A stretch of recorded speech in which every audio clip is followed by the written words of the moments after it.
Due to the nature of this program, listener aggression is advised. Hey, I'm Carla. I'm Heidi. And we're the Butcher Baby. This is Charlie Scene. Yo, what's up? This is AJ from Fire from the Gods. This is Rich Ward, the Duke of Metal from Fozzy. Honest Brutality! Saddam Leader from In Search of Sun. This is Beefcake the Mighty from Guam. And Postulus Maximus. Ahoy, this is Chris from Maelstrom. Yo, what's up? This is J-Dog from Hollywood Undead. Hi, this is Ash Costello from New Year's Day. This is Tommy Vex from the Bad Wolves. This is Joe from Dead. Honest Brutality! And I'll tell you how to say fucking metal, yeah! Hey, this is Drew. This is Dan. We're from I Fight Bears, and you're listening to Honest Brutality.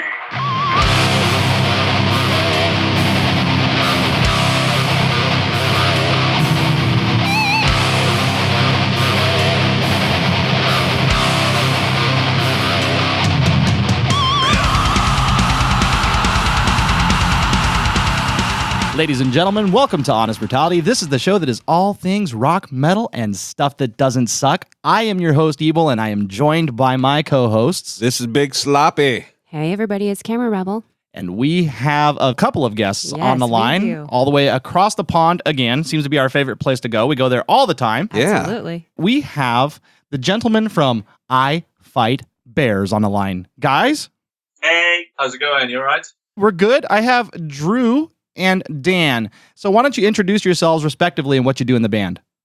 Okay, I'm Drew Hamley. I'm the bass player and singer in I Fight Bears. I'm Dan, or Trigger, as everyone calls me, and I do main vocals in the band. Right. So let's just make sure we've got this right. Drew, you're the pretty one, and Dan and Dan's the one that does the growly, evil, hardcore stuff, right? You see, no, this interview is going amazing already. Yeah,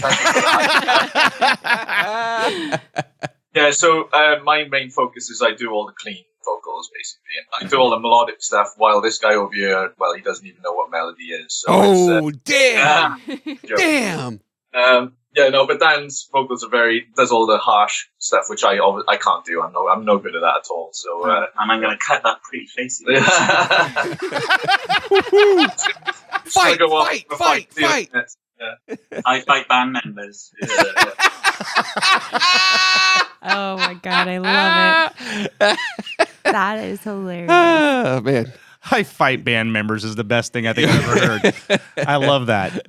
Okay, so let's get started here, guys. First off, I want to touch bases with where you're at. So I talked about being across the pond, but it's called Bridgend. Is that right? South Wales? Yeah, it's a little backwater little town in South Wales, and to any Americans who don't know, Wales is part of the United Kingdom, so we're joined onto England on the side. We're down the south of the country in Bridgend. So. And it's actually a really, really nice place as well. Yeah, I mean, it gets a lot of rep, but honestly, if you came here, you'd be blown away by the coastal views, the castles, all that kind of stuff. Wait a second. It's got to be dingy and dark and horrible. You got to metal it up, man. Come on. So it's the most depressing place on earth. There we go. Now we're talking. Everything's breaking down, and people fight with knives in the streets. And there's bears everywhere, and we fight bears. Oh, no. Hey, by the way, I'm calling bullshit on your name because there are no fucking bears in England. And I looked it up to be sure, but there are no fucking bears in England, and yet you guys are I Fight Bears. So I guess I fight water moccasins because we don't have those around here either. You were going to go with cats. I did think of calling it I hypothetically fight bears, but I didn't think you roll up the time. I love it, man. I did a little Google research, and I took a look at Bridgend, and I was looking at the pictures. I'm like, well, this is really a pretty little area, but it looks like a place where someone would go to retire, not where they would write hardcore, heavy-hitting metal. So I was a little taken aback.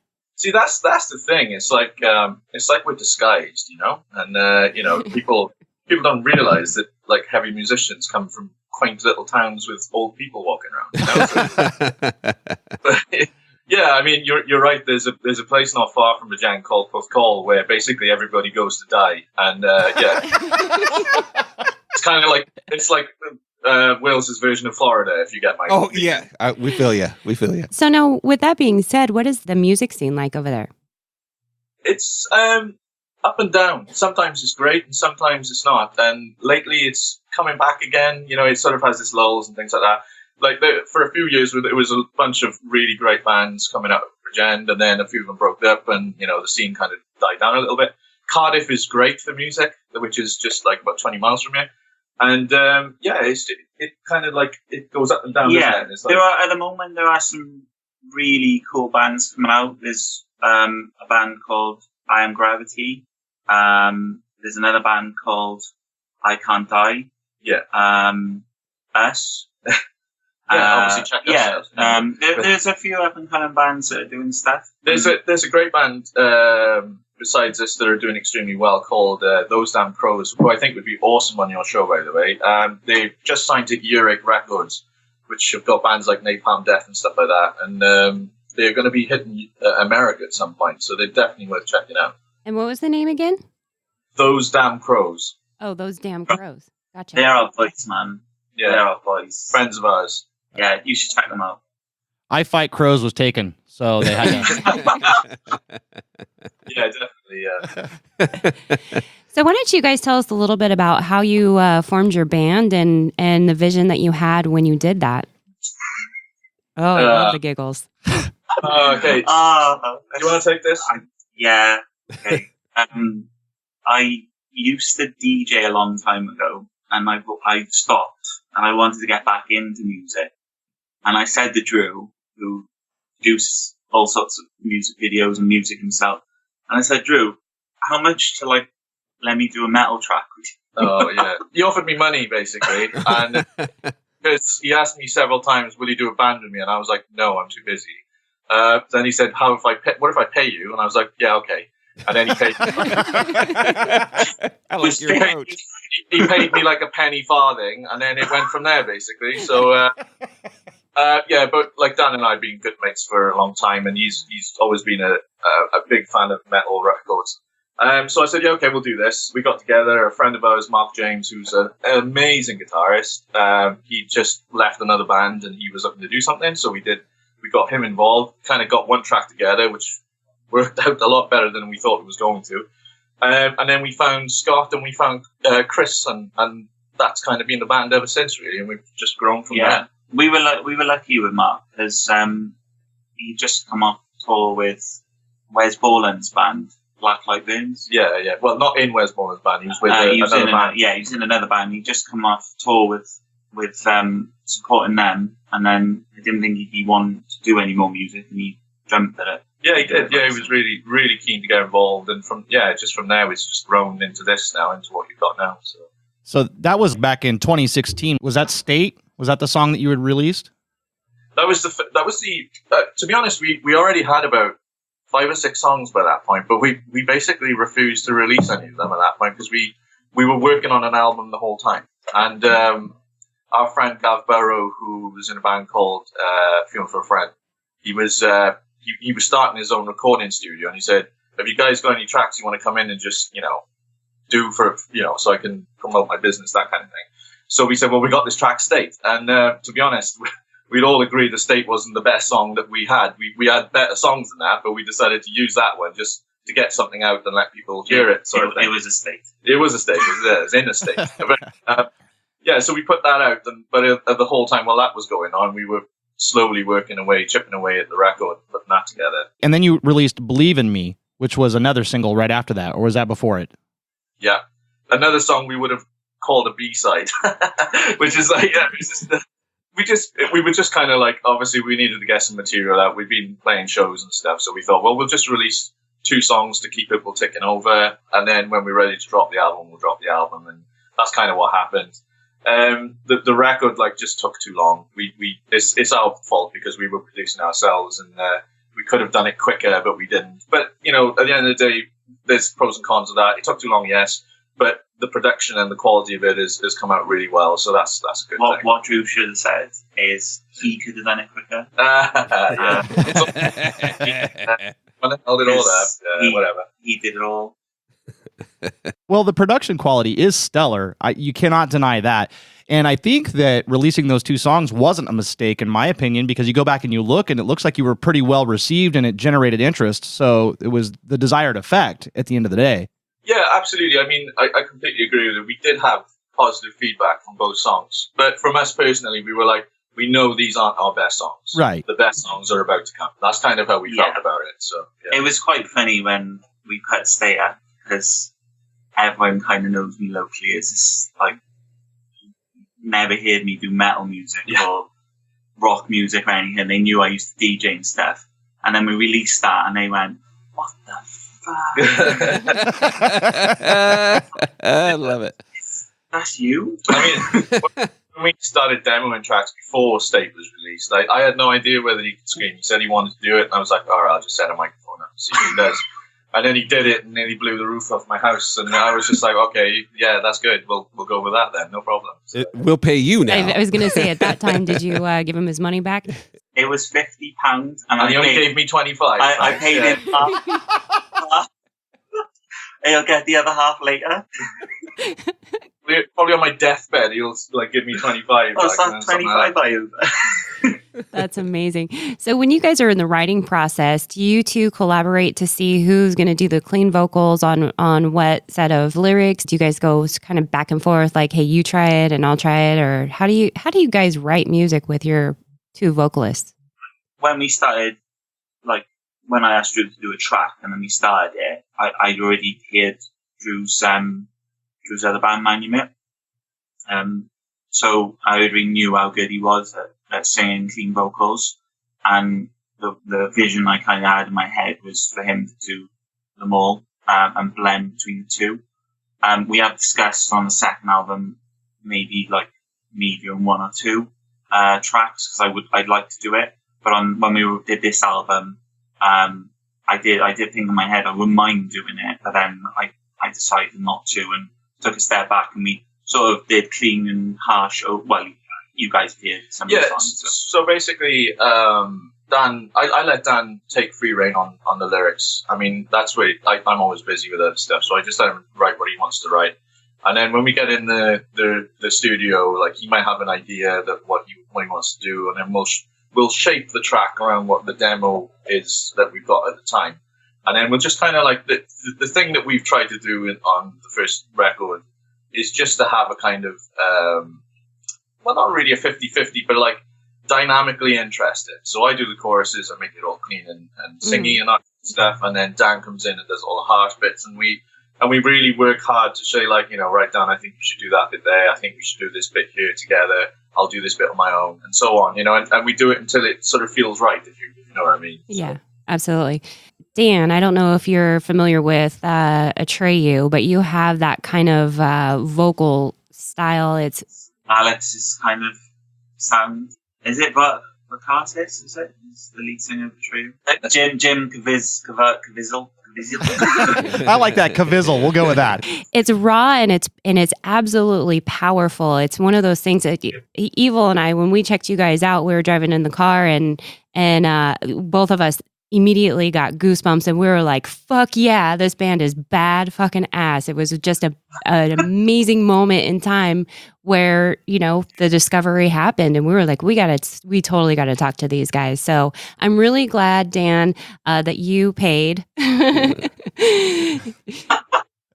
that you paid 25, what was it, 25 pence? Pounds. Yeah.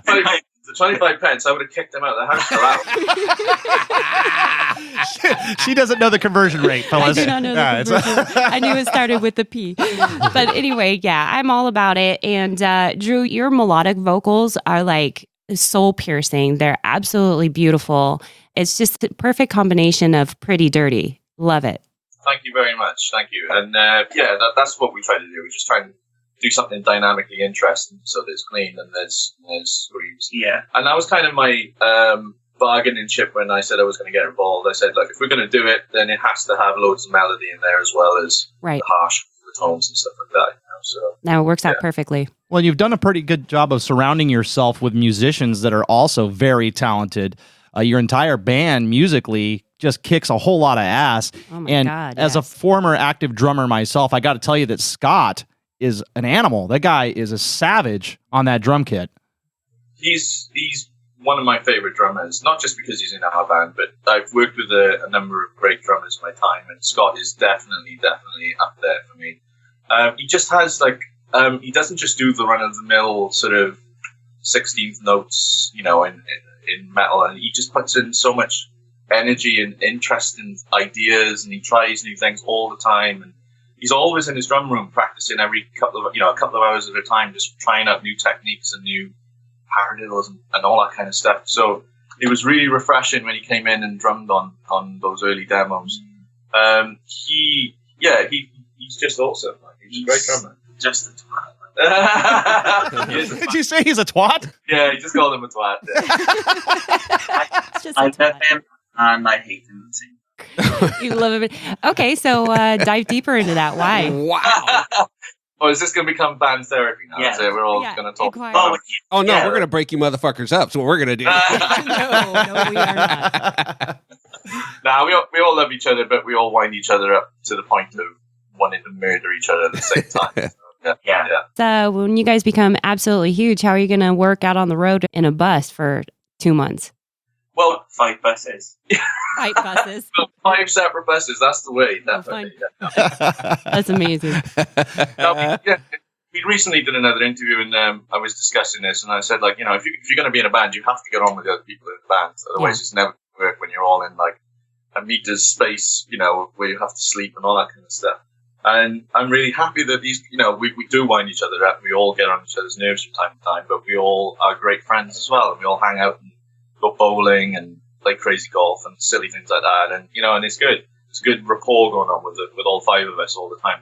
And Scott once said, when we started the band, we started a Facebook chat, which has been going ever since. And it's much like, if you transcribed it, it'd be like a towering pile of paper, of stupid conversation. But he said, if this band ever splits up, can we just keep the chat going? Because it's amazing. That's cool, man. I actually dig that. That's great. So, hey, let's talk about the new album a little bit. You guys got out. Been checking it out, and I'm thrilled with it. It's all new to me. It's fresh. There's a video. You guys did a lyric video for Lost the Fight.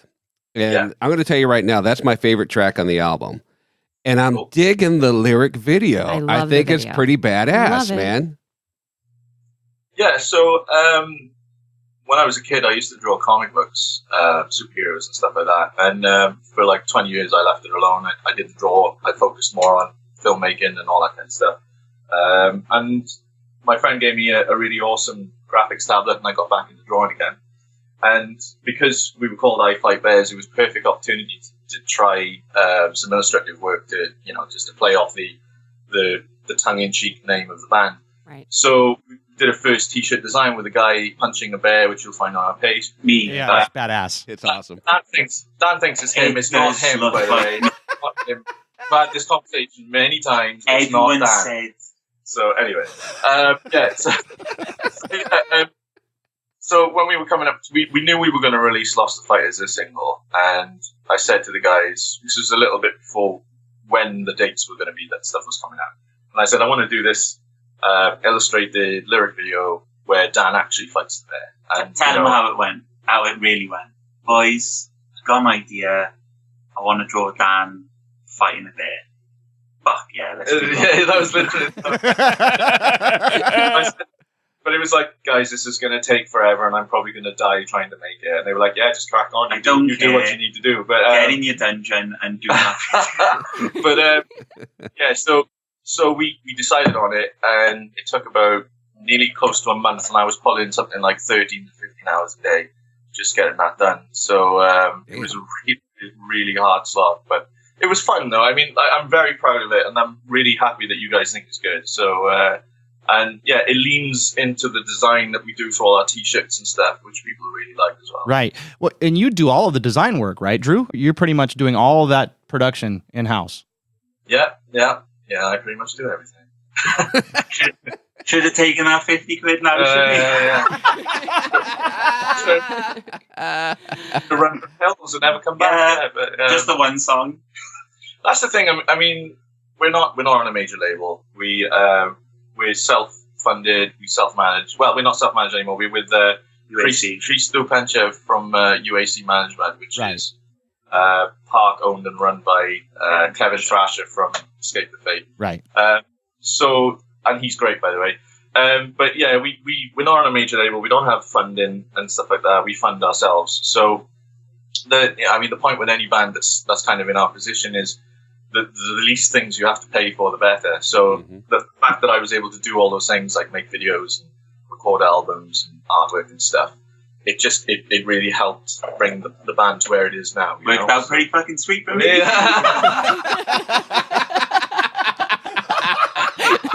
Worked out pretty fucking sweet for me. Words from Dan. I love it. Gosh, that is. Yeah, so you can probably guess by now which member of the band does fuck all. Then as well as the rest. It's Scott. You're wondering. Oh my God. Guys, when we talk to bands, we do a lot of homework. We do a lot of stalking. I'm just going to throw that out there. So, Drew. Yes. Drew. Come on, man. We have to hear the story of when you lit the glass table on fire and lost. Oh my God! Right, amazing. You really went through my timeline and looked for that, didn't you? I totally did. Okay, so we got a friend, Ricky, who we got this thing called Thursday Club. A couple of us, not all the band, but a few, myself, Dan, and a couple of them. And we go to our friend's Ricky's, and we're about to go to the shop. And actually, we should tell a little bit before that. We bought some kebabs, shawarmas, and we ate the food and we had trays on the table. And Ricky likes to light scented candles. He's one of those guys. So there's some scented candles on the glass table, and we just had some greasy food, and we had some tissue paper on the table. Anyway, basically, one of us decided to go to the shops. Everybody went to get money, etc. Ricky went out of the room to get a pound out of his room. And I picked up my wallet and I knocked a bit of tissue paper and it caught the candle. And I'm talking to Dan, and all of a sudden there was this massive big flame in front of me. And I was like, oh shit. So I pulled the kitchen paper off the candle to try and put it out. It touched another kitchen paper and some trays, and the whole fucking table went up on fire. So, so Rick came back after 10 seconds of being out of the room to a room that was on fire, basically. Metal. What the fuck, boys? I just went to get a pound. What happened? That kind of thing. But luckily, there was a glass of water on hand, so I put it out. Dan did absolutely nothing. Let me just point that out, by the way. He literally stood there and said, "What do you want me to do?" while everything was on fire. So Drew said, "Check out my Rammstein impression." Right?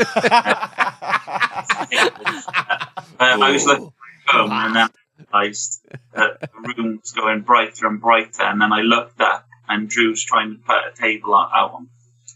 To be fair, Dan wouldn't notice if he was on fire, so Absolutely true. Absolutely true. I was saying, if we all had superhero powers, mine would be I can set glass tables on fire.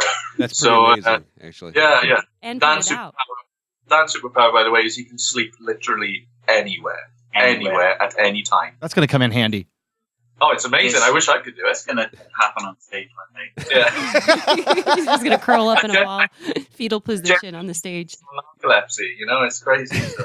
I went to an I Fight Bear show. It was awesome. They were sleeping and napping. He had a teddy bear and everything. It's great.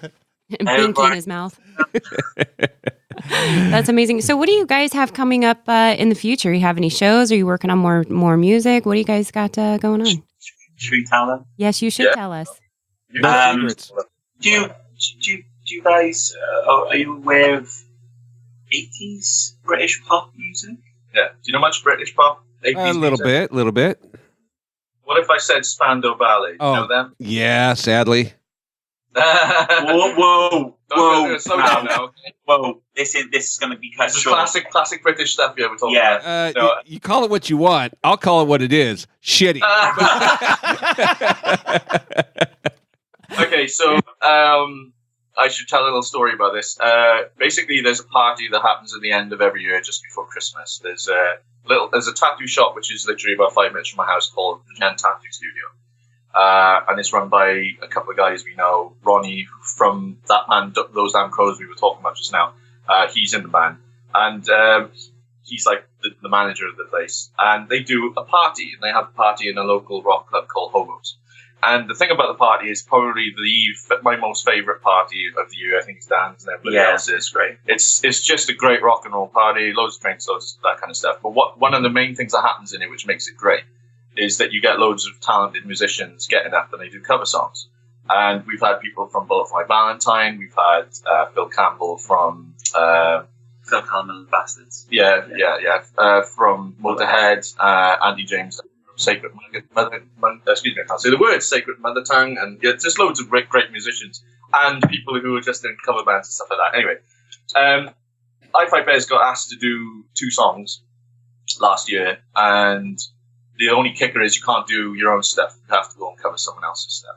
So we were all kind of like, well, what songs are we going to do? And I said, let's do Holy Diver, and we'll do Killswitch's version of Holy Diver. And it was like, nice. Right, okay. So we did that. That was fun. And then the second song we were struggling on, I was like, let's just do something fun, like Slipknot, Duality or something like that. And everybody was like, nah, we don't want to do that. That's completely, like, everybody will be expecting us to do that. And then we were in a bar having a few beers, watching the Welsh rugby game, and Chris, our guitarist, said, I think we should cover Gold by Spandau Ballet. Oh my God. So we said, fuck yeah, let's have a go at that. He went away, rewrote the whole track in a metal style, with still a piano at the start and all that jazz. I did all the clean vocals the same. Dan brought in some harsh vocals for parts of the track. We played it and people went mental for it. And we played it again once or twice in a couple of other shows and people went more mental for it. So we were talking to our manager and he said, because there's a big gap now between this album and what's going to be our next album, we thought we'd release it as a single to kind of like just keep things ticking over. So we need to finish recording that, and that's going to come out in a few weeks' time, probably. Excellent. I know where you guys can debut that. You want to debut it with you? Fucking A, I do. It's the one time I'll listen to Spandau Ballet and not go, fuck that. It's true. That's true. Honestly, we would love to have that. We'll blow that son of a bitch up for you on our radio show. Okay, cool. All right. Sweet. Yeah. It's a deal. You guys did another cover here recently. You were featured on the Metal Hammer All Hail the Kings Avenged Sevenfold tribute album. You did Unholy Confessions. That's right. Yeah, we did. Yeah. That was bit of a tribute for us as well, in a way, because I had a friend that passed away in December who introduced me to Avenged Sevenfold when I was getting into metal music. I'm 33 this year, and when we were both younger, he was a massive Avenged Sevenfold fan, and that was probably the first track that he introduced me to that sort of got me into them and like aspects of metal music.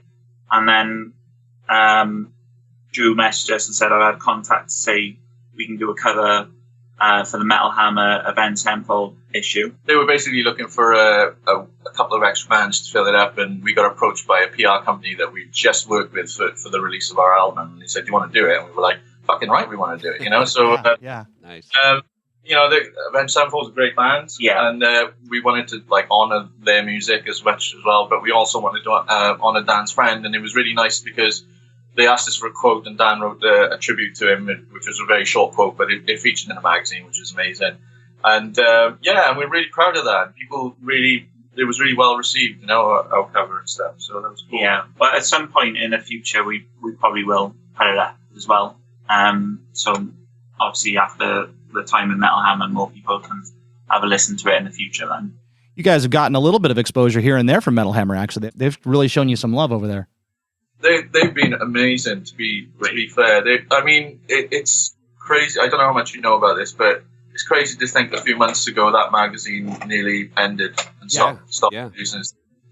And, it would have been a huge loss to a lot of bands all over the world, not just in the UK, but a huge loss to us especially. And, we sent stuff in through our PR guy, and they just massively received it. And we had a guy, he literally added us on our socials, and he messaged and he said, I love your music. I really want to write do an interview with you and this kind of stuff. And it was great. When you get the backing of a huge established name like Metal Hammer, that really does do a lot of wonders for you. And apart from the magazine being printed, which was amazing, and doing the Avenged Sevenfold thing, the one thing that really blew up for us is they literally wrote on Facebook, if you like Killswitch Engage, you should listen to this band. And then after that, my phone was going insane. It was like 5 o'clock in the morning, and I was getting all kinds of messages from all over the place. It was wild. That is cool. That's awesome. It is great to have Metal Hammer in your corner, but now you've got all the power of Honest Brutality behind That's you. right. Well, You guys, I mean, Fuck yeah, he says. the second this drops, panties are going to get soaked. I'm telling you, you guys, you're welcome. You know, I've been waiting for this moment, and it's come, and I'm very, very happy. And you know, my loin's getting twitchy. Anyway, let's don't want that time back right now. Yeah. Have you guys done any like prolonged tour at all? You gone out for a month at all, or have you just doing spot shows here and there? To be honest, because we're not, like I said, we're not backed by a big label or anything, so it's kind of the logistics of it. We all work, you know, we all got jobs and stuff, which is pretty much the same situation for most bands these days. Mm-hmm. But it's like we're not against doing it, but we just we haven't been in a position that we can do it just yet. Yeah. But what we're trying to do, and we're building up a couple of what we call weekenders, where we just go off and do 3 shows over a weekend and come back. But you know, we're going to keep doing that and keep building, you know, on our presence in the live scene and stuff. Maybe get to Europe, maybe get to America at some point. That would be pretty cool. Don't you go teasing me like that. Come on. Well, if you can help us on our end, we'll come over. No problem. I think my panties just got wet. Yeah, we got a weekend coming up in August. We're playing a skate park at the end of August, which we're looking forward to. And we're playing another weekend in October. Yeah. And there's some cool shows that we might be getting on soon, so we're just waiting at the moment. Yeah, I mean, the aim is to get out to England a bit more. That's kind of the thing, because we haven't played a lot in England at the moment. So that's definitely what we want to achieve before the end of the year. But we're going to branch out then further again over time, Europe and whatnot, like, you know. So hey guys, I'm curious. You know, you guys a 5-piece band, and you're missing 3 of you guys. So I'm curious. I want you guys to explain your other bandmates. If they were a toy, what toy would they be and why? So examples, like we have Barbie, we have Tickle Me Elmo, we have Thomas the Train. Which toy would they be and why? Maggie would be a Hulk doll. Yeah. 100%. Yeah. Oh God, what would Chris be? That's a bit of a weird one. An 8-ball. Chris would be one of those mystery 8-balls, yeah, that you get the, you know, when you ask it questions and stuff. And Scott would be, you know, really annoying monkeys that you turn and they just attack. Yeah. Annoying monkeys? Yeah. The ones that run. You'd be a wind-up monkey, definitely, yeah. I love it. Thank you. Man, I hope nobody ever asks that question about me when I'm not around. Oh boy. Right? Oh, they're going to hear this and they're going to rip us apart anyway. That's okay. I love it. It could have been worse. You guys could have gone with sex toys. I'm glad you left that out. Okay, guys, let's go back a bit and clean house a little bit, because you've mentioned some things that sparked my interest, and we were moving forward in the conversation. I want to go back and touch on a couple things. One, Dan, you were a DJ, and you decided you wanted to start a metal band and start screaming. And had you had previous experience screaming, singing, metal, anything? Or did you just one day decide to do this and had a hidden talent? I got in a lot of road rage accidents when I was little. Where is it going? Thought I'd give it a try, put my frustration to use. You've been a big metal fan all your life, yeah, honestly, guys, you should see my iPod music. I got like City and Colour. I got metal music. I got jazz. All sorts. I was just into music in general. And when I was DJing, near the time that it was finishing, I was like, I think I want to get back into music, and I'd love to, do rock. I've always, that's the one thing I've always wanted to do, was rock and metal. And I thought, fuck it, I'll just give it a shot. I'll speak to Drew, and it just went from there. It happened, and I was like, well, we're going back to when we were talking about vocalists. I'm a massive fan of Rand Blythe. John Howard from Threat Signal, loads of like really deep, bassy kind of vocalists. And then when I started hearing my lyrics back, I was like, "No, Drew, I need it to sound more like Randy or more like this." And then he went, "Just do it like you would, like just do it. You're comfortable in a comfortable position." And then it just came out, and I was like, "Oh, maybe I can do this." Yeah. And then I just pushed forward, and then it went from there. The interesting thing about Dan, when I first met him, is his diversity in like what he likes in music. So yeah, he was like an electronic DJ at the time and stuff like that. But he also had like a vast knowledge and an array of metal records and stuff, you know. Right. And people get pigeonholed a lot. It's like, people think, oh, well, if he's a DJ, then he's only going to be into electronic EDM and stuff like that. Right. And it's not true. People like all sorts of things, and it's just, and Dan is one of those people, Yeah, well, you probably got paid better as a DJ than you will as a metal vocalist, but I mean, not because of your lack of talent, just because metal, anymore, the music scene is seems like there's no money out there anymore. It's hard. It's hard. It's crazy how much it's changed as well. Like dubstep, it's crazy how like genres go from one place to the next. Like a couple of years ago, dubstep was huge, and it seems to have gone back a little bit. Like there's other rock is starting to push through again. Yeah, and it's more in the and it's more in the charts. And even other artists are sort of adopting that kind of sound as well. Yeah, I mean, the one thing we've noticed scene-wise is that rock is having a massive kind of underground growth in the UK right now. I don't know what it's like in America. It's probably same thing. Yeah, same thing. You're welcome. But I don't know what they call it, but they call it New Age of America. Was it New Age of Classic Rock? I think they call it. Yeah, and it's just become this massive sort of bubbling thing that's grown. And I've gone to shows, and it's not like kids of 16, 18 or anything like that. We're talking people of like 30 odd, and that sort of age range. And it's because there's been such a lack of rock in the UK for so long. There's suddenly these great bands coming out that are pure rock, and they've got this massive support base going on. So there's loads of great rock outfits coming around. Massive Wagons being one, Those Damn Crows and other bands like that. But also on our side, in the metal side, we obviously do kind of like 2008 style metalcore. I mean, that's kind of what we are. Right. And for us, we basically looked at the kind of metal that was around, and we were like, yeah, we don't want to do that. That's really not our thing, And we just our sort of reason for doing things was like, look, we just want to make music that we like. We want to make a record that we would like on our shelf with our other records, like a record that could sit next to Killswitch Engage or something like that, right. And that's always been our model really for producing music. So it was always kind of like, fuck what everybody else thinks. We're just going to make stuff we think is cool, and that was that really. And yeah, and that's where we're at now. And we're kind of lucky because metalcore seems to be having a slight resurgence at the moment, with As I Lay Dying making a comeback and so on. And Earth, yeah. Just a week or so ago, me and a friend, we were discussing the new Bullet for My Valentine and the pros and cons of like it, hate it, live with it, without it, whatever. And he made a comment. He said, I don't want to be that guy that's stuck in the past, but I really would just love for them to put out another album like The Poison. Yeah. 3 days later, I heard you guys, and I sent him a message and said, here's your album. Check it out. I say that because it's there. It's not that I'm comparing you to them and saying you sound just like early Bullet, but it's definitely there. There's a style and there's a feeling that you get, that raw energy. Well, there's some things I should say at this point is, one, we're from the same town as them.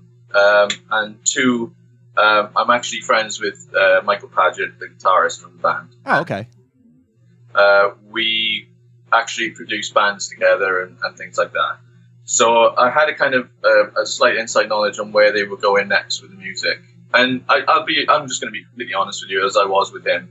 I wasn't on board with it. I didn't think it was a good move. Right. But, they did it, and, that's worked out the way that it has. But I think for me personally, as like a fan of music and like being his friend and whatnot, I would love to say to them, look, let's just go in the studio and let's go make a fucking amazing metal record. Do you know what I mean? And let's have all the solos, let's have all the breakdowns, let's have all of the dynamic stuff, and just just because people want that, people want, like you said, they want that early Bullet vibe to come back again. Right. And I think possibly after seeing how this album does, then they might decide that for the next thing. I don't know. We'll see. I'm not in the band, but that's personally my take on it. I find that with some other bands as well. Like In Flames went very different with some of their last albums, and I said to a friend as well. I said, I love them to just do another Reroute to Remain album or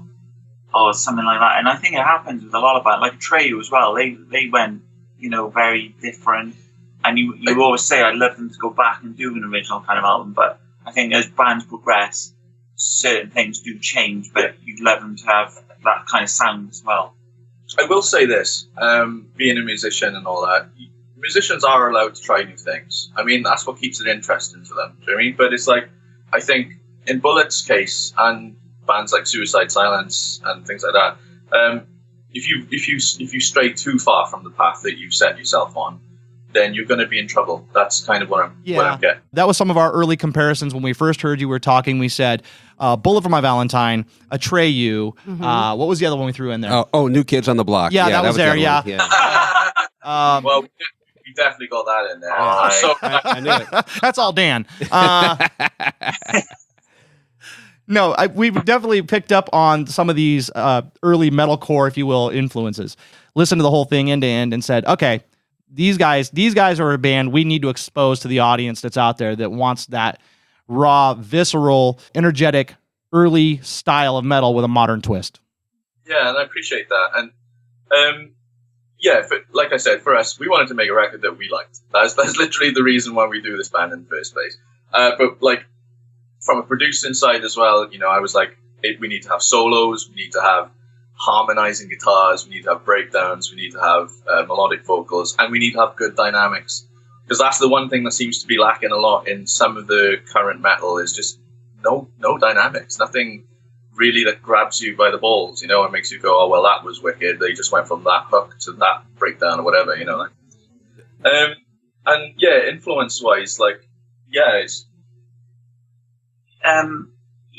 we're like, as you can tell, like huge Killswitch Engage fans, and each one of the band listens to some crazy metal. Like Chris is into prog metal, like a lot of Error, and he likes a lot of Dream Theater, all that kind of the old school sort of prog music. Maggie, our other guitarist, he's really into bands like Periphery, so Pathway Drive.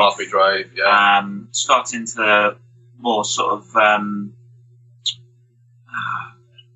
Memphis Mayfire, Motionless and White, that kind of sound. And I'm heavily into the old school Trivium, Killswitch, Unearth, those kind of bands. So collectively, it all matches together, if you know what I mean. Right. Like as you can tell in the record, but like as we're going into the second album, it's more us. Yeah, if that makes sense. The way we saw it was the first record was us finding out who we are, as a band, and the next record will be exactly who we are, if that makes sense. Yeah, absolutely. Makes a lot of sense. Drew, I want to go back to something you said, and I think it's important to drive home. You guys made an album that you wanted to make, that you liked, the stuff that it means a lot you wanted to to hear. Yeah, that you want to hear. Yeah. And I think that's why this album is going to be successful, is because it's what you want. And what you want, a lot of people want, they just don't know it yet because they haven't heard it yet, because they got all these other people trying to make items that they think people want to hear. They're trying to make it for somebody else and not themselves. And it comes... Goddamn right, it's right. I make good fucking comments here. That's what I do. But I see it all the time, and we say Bull, and I don't want to pick on them because I don't think the new stuff's that bad. I think it's just different. But that's just radio friendly. Yeah, Suicide Silence got killed over their new album because again they were trying to reach out. They're trying to get on the radio, and I think that's the mistake. Make what you like. And you'd be surprised how many people are going to come along for the ride. I think that's huge. And I really appreciate it. I love guitar solos, man. And we don't get enough of them anymore. And all that stuff. The fucking heavy, good, just metal.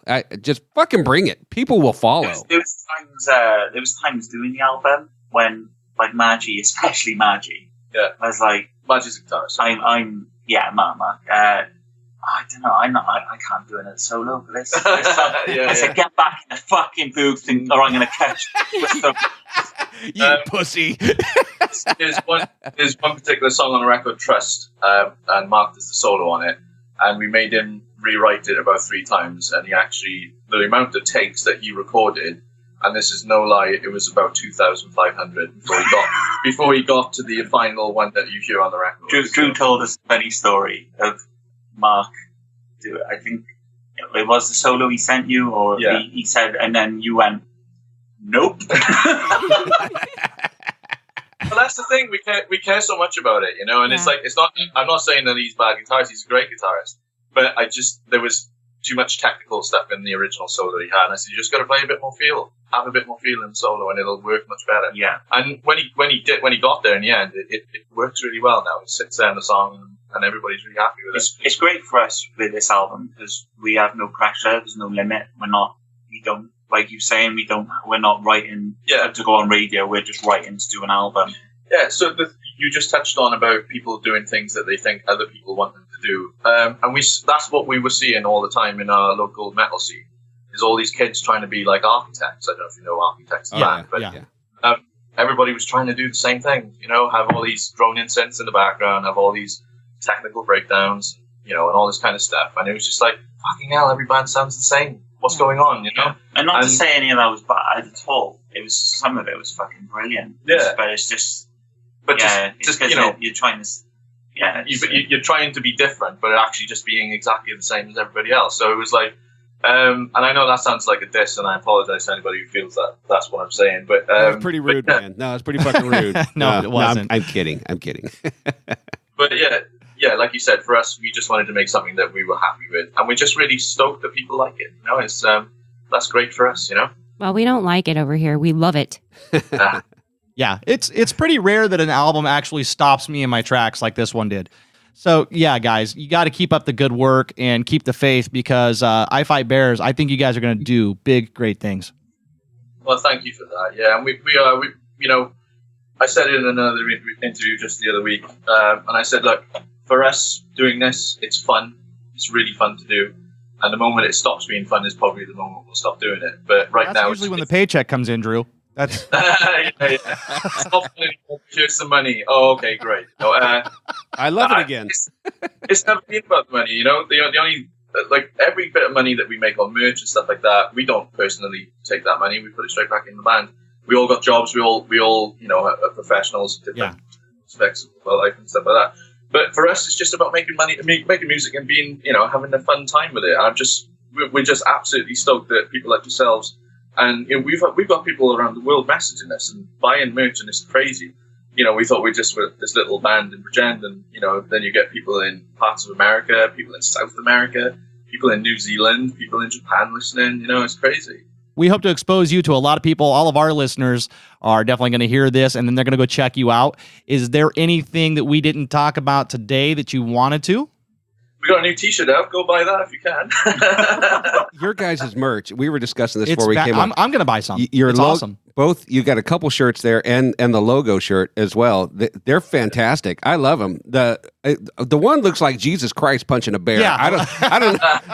That one's badass. It's awesome, man. You have a name for it though. I can't remember what it's called. It's called the Baruchan. So it's kind of it's a riff on an old fighting game. I think you know which one. But it's just that's I didn't tell the guys I was coming up with that. I had the idea and I was like, I'm going to draw this up, and I drew it up and I showed it to them and they were like, fucking hell, can we get that on a T-shirt like right now? And it was like, yeah. So you just try and come up with some interesting illustration that what people are going to like, and that's the whole point of it. It kind of leans into the tongue-in-cheek bear fighting thing, like you said. There's no bears here, but we say that we fight them. That's because you kicked all their asses, man. Just wait. When you guys start to get more notoriety, some bleeding heart animal activist is going to come after you because they think you've actually fight bears. And that's going to be the greatest thing ever for you. I'm waiting for it, and I'm going to fight his ass. Well, you guys realize that's why I Wrestled a Bear Once is no longer a band. Yeah, no, that's a good point there. Well, they were pussies. So. Well, and there's shit burned to the ground. No, honestly, I thought by now we would have some people kicking off about it, saying, you leave those fucking bears alone. I think hopefully people realize we're just joking and we don't actually fight bears because we'd probably die, So it's amazing. We had a good an event poster that Drew did before, and Drew put an actual bear in the background with us smiling. That's like a group photo with a giant bear. Yeah, it was great. So, yeah. That's awesome, man. All right, guys. Well, how does the listening audience, how do they reach out and talk to you? How do they find your music? Where do they buy your merch? Where is all of that located? Okay, so on Facebook, Twitter, if you just search for I Fight Bears, I think it's I Fight Bears Band on Twitter, I Fight Bears Band on Facebook. YouTube, just type in I Fight Bears, you'll find our videos. And if you want to buy any merch, you can either do it through our Facebook page, or you can go to ifightbears.bandcamp.com/merch, and all our merch will be there. And you can get physical CDs as well. But if you want to listen to any of our music, you can go to Spotify, you can go to Apple Music, Apple Music, iTunes, anything. Or right here on Honest Brutality. And that's hashtag Bearcore. So check them out. This is I Fight Bears. We've been talking with Dan Blackmore and Drew Hamley. And these guys are an amazing group of gentlemen out of Bridgend, South Wales, kicking ass and taking names. The self-titled debut album is available now everywhere. I Fight Bears, I Fight Bears. So go over there and check it out. Guys, thanks so much for doing the show.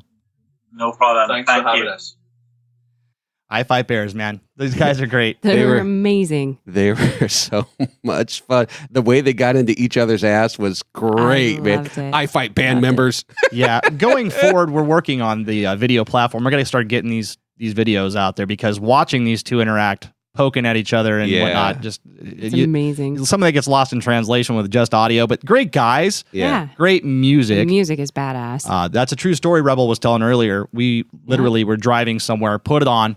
The first time, and we both just looked at each other, and the hair was standing up on our arms. We're like, "Oh my god!" Yeah. Wow. True story. Yeah, it's good stuff, and I like the fact that they made the album that they wanted to hear. Yeah, and they didn't try to appease an audience by making crap up that you think somebody else might want to hear. Fuck that. They did their own thing, and it kicks ass. It shines through. It really does, and it was a good point. He was saying that a lot of bands nowadays are doing the same thing.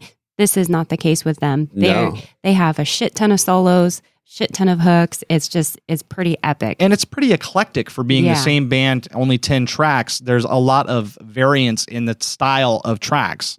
Yeah. Each song has its own unique personality, unlike a lot of albums where there's a bunch of filler typically. Right. So the band is I Fight Bears, and the album is I Fight Bears, self-titled. I love it. Just released earlier this year. 2018, go out there, get it, go over, show them some love and support, and tell them Honest Brutality sent you. In the meantime, be good people, take care of one another, and most importantly, stay metal! Stay metal.